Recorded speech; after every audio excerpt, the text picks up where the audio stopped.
Orient bell tiles studio से आप देख रहे हैं एबीपी न्यूज। नमस्कार, मैं हूं आपके साथ शीरीन। आप देख रहे हैं न्यूज 10। मुस्लिम लड़की का हिजाब खींचने को लेकर सियासत गर्म है और अब ओवैसी के नेता ने एक विवादित बयान देकर इस मुद्दे को और भड़का दिया है। पहले नीतीश कुमार ने भरी सभा में मुस्लिम लड़की के चेहरे से हिजाब हटाने की कोशिश की। उसके बाद यूपी के मंत्री और निषाद पार्टी के अध्यक्ष संजय निषाद ने मुस्लिम लड़की को लेकर अभद्र टिप्पणी कर दी और अब AIMIM के पूर्व सांसद इम्तियाज जलील ने संजय निषाद का हाथ तोड़ने की बात कह दी। तू ये समझ रहा है कि तू मेरी बच्ची को कहीं हाथ लगा देगा और हम खामोश बैठेंगे?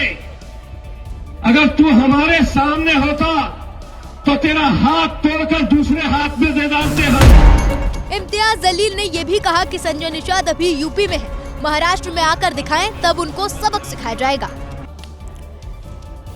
देखिए, सोशल मीडिया पर इस बात की चर्चा है कि जिस मुस्लिम लड़की का सीएम नीतीश कुमार ने हिजाब खींचा, उसने बिहार में सरकारी नौकरी लेने से इनकार कर दिया है। जब इस सवाल केंद्रीय मंत्री गिरिराज सिंह से पूछा गया तो उन्होंने विवादित जवाब दे दिया। गिरिराज सिंह ने कुछ ऐसी बात कह दी जिस पर लोग सवाल उठा रहे हैं।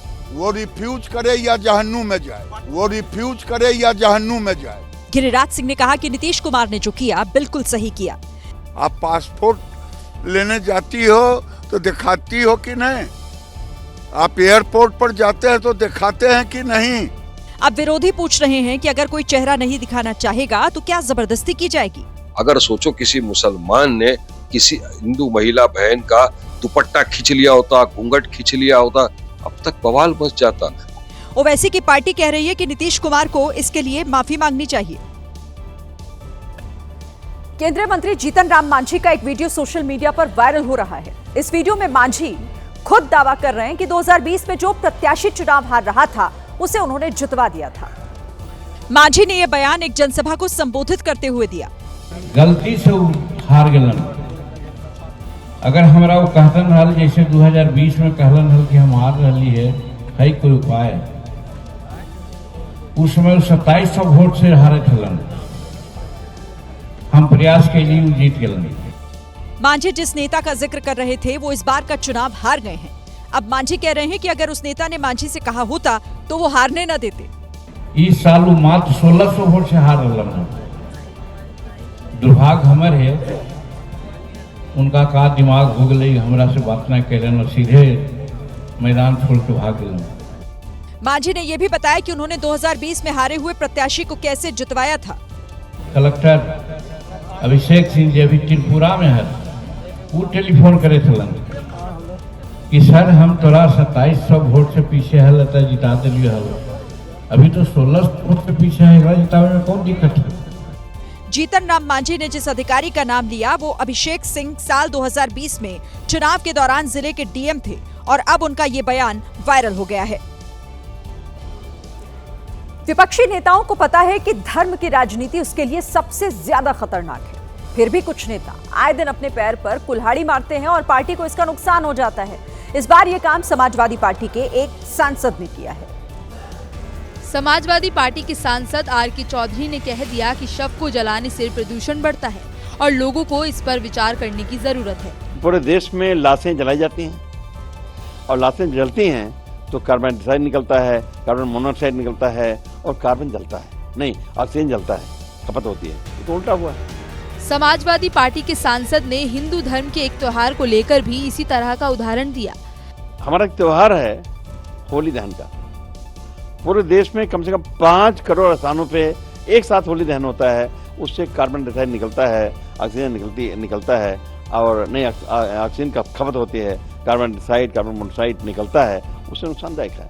तो कहीं न कहीं हमारा जो देश है वो पर्यावरण बहुत गंभीर नहीं है।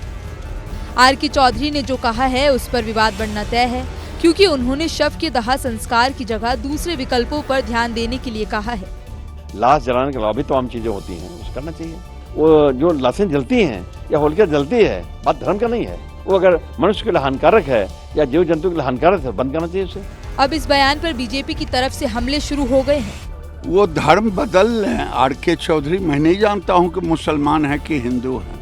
अभी तो सिर्फ बीजेपी के एक नेता ने हमला किया है, इस पर विवाद और बढ़ सकता है। यूपी के बहराइच में पुलिस ने कथावाचक को गार्ड ऑफ ऑनर दिया। तो इस पर सियासी बवाल मच गया। अब अखिलेश यादव ने भी इस पर सवाल खड़े किए हैं।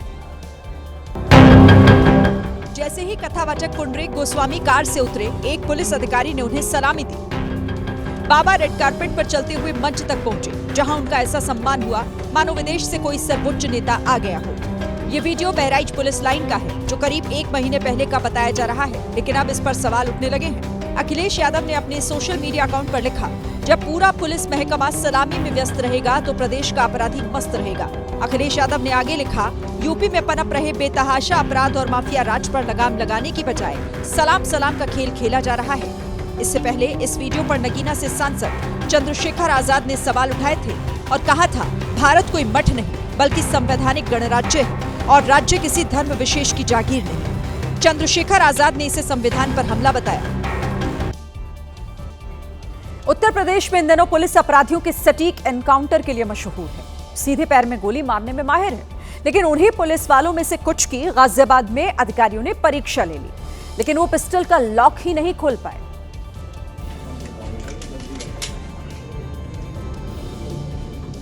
गाजियाबाद के डीसीपी ने हथियारों का जायजा लेते हुए अफसरों के पिस्टल ज्ञान को परखा, लेकिन इस परीक्षा में 2023 बैच के एक दारोगा जी फंस गए।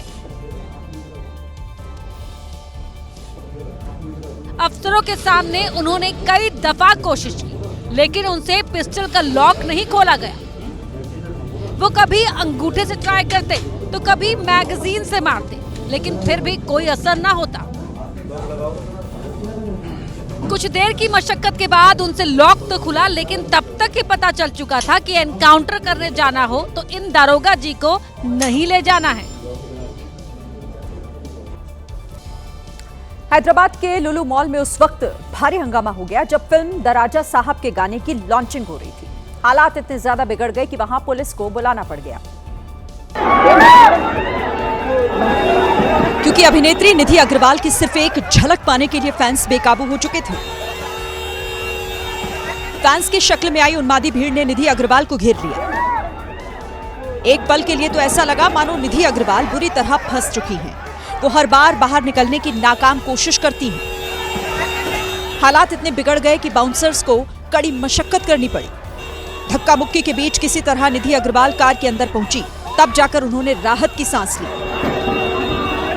इस दौरान बाउंसर भी फैन से भिड़ गए और हंगामा होने लगा। इधर पुलिस का कहना है कि बिना इजाजत के मॉल में यह कार्यक्रम रखा गया।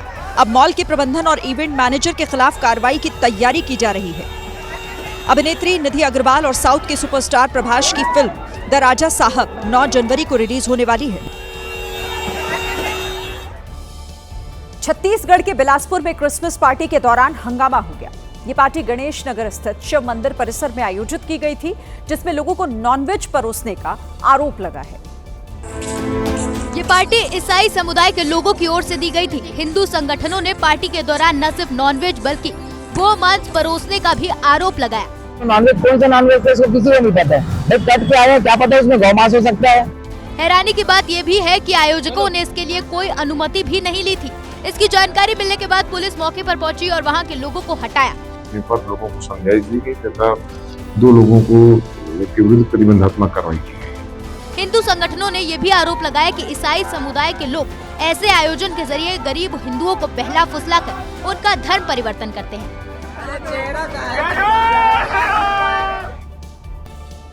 कुशीनगर के जटहा बाजार थाना क्षेत्र में चोरों ने ज्वेलरी की दुकान पर अपना हाथ साफ कर दिया। वहीं चोरी की यह घटना दुकान में लगे हुए सीसीटीवी कैमरे में रिकॉर्ड हो गई।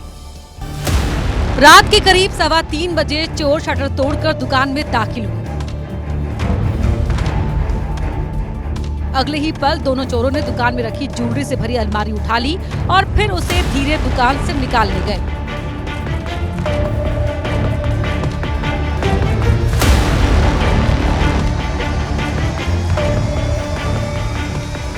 चोरों ने इतनी सफाई से सब कुछ किया, किसी को कानो कान खबर नहीं हुई। चोरी का पता तब चला जब सुबह के वक्त लोगों ने दुकान का शटर खुला हुआ देखा, जिस पर पुलिस को सूचना दी गई। तो वहीं पुलिस टीम सीसीटीवी फुटेज के आधार पर चोरों की तलाश में जुट गई है। दिल्ली में प्रदूषण से सीजन की सबसे बड़ी जंग शुरू हो गई है। आज से दिल्ली में BS6 मॉडल से नीचे की गाड़ियों की एंट्री बैन हो गई है। बॉर्डर पर चेक पोस्ट लगाकर पुलिस प्रदूषण फैलाने वाली पुरानी गाड़ियों को वापस लौटा रही है। वो गाड़ियां जो अंदर आ गई उनका चालान हो रहा है। BS6 से नीचे की गाड़ियों का चालान नो एंट्री की तर्ज पर हो रहा है। इस वक्त नो एंट्री का जो चालान है वो कट रहा है कि दिल्ली में आप घुसे तो घुसे कैसे। अगर गलती से दिल्ली में आप नोएडा, गाजियाबाद, फरीदाबाद या गुरुग्राम के रास्ते अपनी BS4 या BS5 वाली गाड़ी लेकर गए तो महंगा चालान कटेगा। इस वक्त गाड़ी हमारे सामने रोकी हुई है दिल्ली पुलिस ने। BS4 की सर ये गाड़ी है। BS4 है सर आपकी? BS4 पेट्रोल 20,000 का फाइन। 20,000 रुपए का चालान होता। कुछ आइडिया नहीं था। कई गाड़ी मालिक तो बॉर्डर से ही वापस लौट रहे हैं। हाँ, BS4 है मेरी गाड़ी, 2017 मॉडल है, तो उसकी वजह से मुझे एंट्री नहीं मिलेगी, तो मैं अभी जो है वापस जा रहा हूँ। तो अब आप ऑफिस कैसे जाएंगे? अभी फिर मेट्रो से चलेंगे हम। हालांकि कई लोग ऐसे भी थे जिन्होंने नियमों की अनदेखी की और बदले में महंगे चालान कटवाने पड़े। इधर दिल्ली से सटे बॉर्डर इलाकों में पुलिस की सख्ती काफी बढ़ गई है। ट्रैफिक पुलिस के कर्मचारियों को उनके कंट्रोल रूम से लगातार ये निर्देश मिल रहे हैं कि उन्हीं का पालन करते हुए वो प्रदूषण फैलाने वाली गाड़ियों को बॉर्डर पर रोक रहे हैं। हालांकि गाजीपुर चेक पोस्ट पर मौजूद ट्रैफिक पुलिस ने बताया कि CNG वाहनों को वो रोक नहीं रहे। CNG गाड़ी ज्यादा है, CNG गाड़ी को पास दे रहे हैं, डीजल गाड़ी कोई गाड़ी को हम पास नहीं दे रहे। लेकिन पॉल्यूशन सर्टिफिकेट हर गाड़ी का जरूरी है, फिर चाहे वो कार हो, ऑटो हो या फिर बाइक। PUC भी चेक किया जा रहा है, किया जा रहा है सर। PUC हर गाड़ी का चेक किया जा रहा है, चाहे 2 व्हीलर है, चाहे 3 व्हीलर है, चाहे 4 व्हीलर है। नए नियम के तहत बिना पॉल्यूशन सर्टिफिकेट के पेट्रोल डीजल भी नहीं मिलेगा, इसीलिए उसे बनवाने भी भीड़ उमड़ पड़ी। प्रदूषण जांच केंद्र है, वहां पर वाहनों की आपको लंबी कतार देखने को मिलेगी, क्योंकि अगर आपके पास प्रदूषण सर्टिफिकेट नहीं होगा तो आपको फ्यूल नहीं मिलेगा। इसी नियम को लागू कराने के लिए पुलिस पेट्रोल स्टेशनों के पास आज दिन भर तैनात रही। हालांकि जो पेट्रोल ना देने वाला फैसला है, इससे पब्लिक कोई बहुत ज्यादा खुश नहीं है। दलील यही है कि साल के बाकी महीनों में तो बिना किसी प्रदूषण जांच के पेट्रोल और डीजल दे दिया जाता है, लेकिन अब उन्हीं गाड़ियों को बेकार कर दिया गया। प्रदूषण सर्टिफिकेट की चेकिंग में होने वाली देरी पर भी लोगों का गुस्सा फूटा। जब जो मन में आए वो लगा नहीं देना चाहिए कानून। क्या पब्लिक के टाइम की वैल्यू नहीं है? रोड पे फाइन काटने के लिए ट्रैफिक पुलिस के पास स्कैनर है, यहाँ क्यों नहीं है? आरोप है कि बिना तैयारी के नियम लाए गए। दिल्ली में कई जगह तो इसका पालन भी नहीं हो रहा। और आप देख सकते हैं कि यहाँ पर पेट्रोल डीजल दिया तो जा रहा है, लेकिन उनका पॉल्यूशन सर्टिफिकेट चेक नहीं किया जा रहा है। पेट्रोल पंप के कर्मचारियों के लिए PUC सर्टिफिकेट के हिसाब से पेट्रोल देना बड़ी सिरदर्दी साबित हो रही है। PUC चेक करें, उसके बाद फ्यूल दें। किसी कस्टमर को बार बार परेशान थोड़ी नहीं कर सकते सर। हमारी कंपनी कहती है कस्टमर को परेशान ना करो, जो भी है ये हमारा काम नहीं है, डिपार्टमेंट का काम है। डिपार्टमेंट ही इस चीज को चेक कर सकती है, हम नहीं चेक कर सकते। दिल्ली सरकार ने नियम बना तो दिए, लेकिन उसे लागू करवा पाना अब सबसे बड़ा चैलेंज हो गया है। लोकसभा में आज वायु प्रदूषण के मुद्दे पर चर्चा शुरू होनी थी, लेकिन G-Ram जी बिल पर ऐसा हंगामा हुआ कि कार्यवाही कल तक के लिए स्थगित हो गई है। अब वायु प्रदूषण पर कल चर्चा की जाएगी। वायु प्रदूषण के मुद्दे पर कांग्रेस की तरफ से प्रियंका गांधी को चर्चा की शुरुआत करनी थी। मेरा पूरा भाषण तैयार था, लेकिन अब शायद अगले सेशन में हो जाएगी। लोकसभा की कार्यवाही स्थगित हुई तो डिंपल यादव ने सरकार पर चर्चा से भागने का आरोप लगा दिया। आज बहुत महत्वपूर्ण चर्चा होनी थी पोल्यूशन पे, और सरकार ने वो चर्चा नहीं कराई है।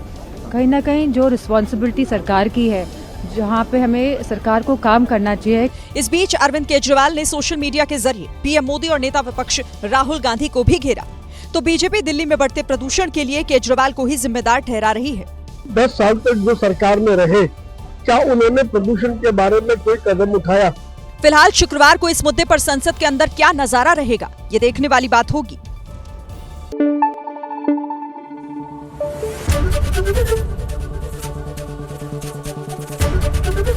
ABP न्यूज आपको रखे आगे।